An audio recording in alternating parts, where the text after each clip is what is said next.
Alors quelles sont les notions à maîtriser dans les titrages acido-basiques? C'est ce qu'on va voir dans cette vidéo.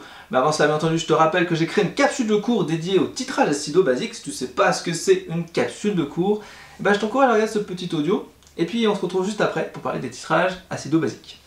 Chaque capsule de cours est composée de 4 modes.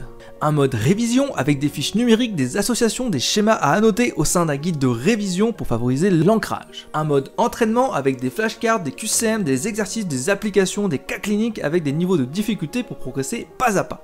Un mode atelier en direct avec moi, en replay ou enregistré afin d'approfondir certaines notions et de combler tes lacunes. Et enfin, un mode examen avec des QCM pour te tester en conditions réelles. Chaque capsule de cours est unique et extrêmement complète pour t'aider à progresser à ton rythme. Tu trouveras toutes les informations concernant le catalogue des capsules en description de cette vidéo.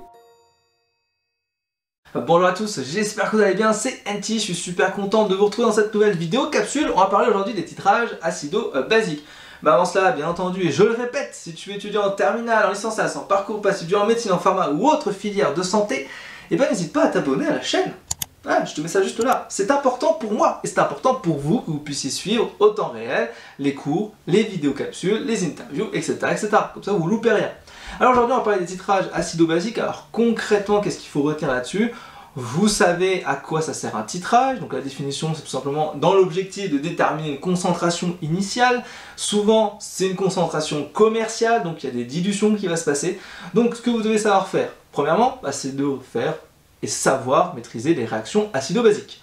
J'ai fait une dernière vidéo capsule juste à ce point-là, donc n'hésitez pas à la voir si ce n'est pas encore fait. C'est important que tu puisses maîtriser ça, donc maîtriser tous les coupes, ça c'est sûr. Ensuite, pour les titrages, il faut être précis là-dedans. Il faut d'abord savoir réaliser, à chaque fois, c'est toujours pareil, des dilutions. Vous devez maîtriser les dilutions, parce qu'on vous demande souvent, voilà, on prend une solution commerciale, on la dilue 10 fois, 15 fois, 20 fois. Qu'est-ce que ça fait en termes de concentration? Tout ça, vous devez maîtriser, donc quantité de matière avec le volume, la concentration. Un triptyque important à connaître. Et puis bien sûr, comment on réalise ce titrage? Quelle est la solution à titrer? Quelle est la solution titrante?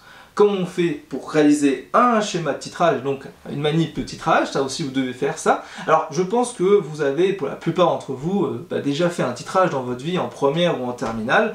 Donc ça ne change pas grand chose, hein. La seule différence à la limite, c'est que vous avez bien souvent un pH-mètre intégré dans votre titrage acido-basique. Comme ça, avec le pH, on peut tout de suite déterminer des concentrations et c'est quand même plus puissant. Ensuite, ce qu'on va faire avec ce pH mètre, souvent on peut faire des graphiques.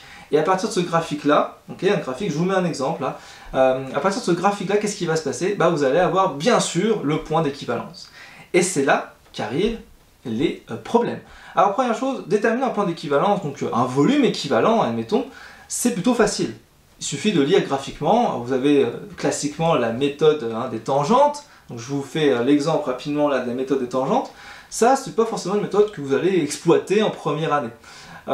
On va tout de suite vous donner en général le volume équivalent, et après faire des calculs.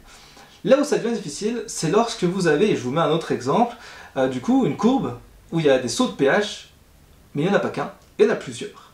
Et là c'est un peu plus difficile parce qu'on se demande mais comment faire?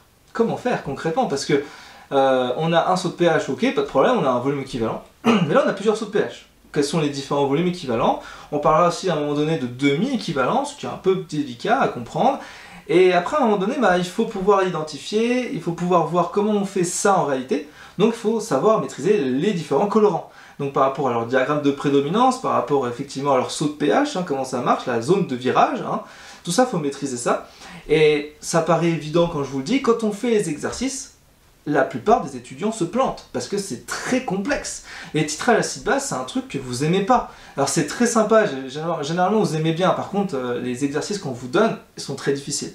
Et justement, c'est ce qu'on voit ensemble dans les capsules de cours, et dans cette capsule de cours, on verra pas mal de titrages acide-base, donc plein d'exemples, justement avec double saut de pH, etc. etc. Et donc vraiment, si tu as des difficultés là-dessus, n'hésite pas à la réserver, je te mets le lien en description, voilà, comme ça tu as toutes les informations sur cette capsule de cours.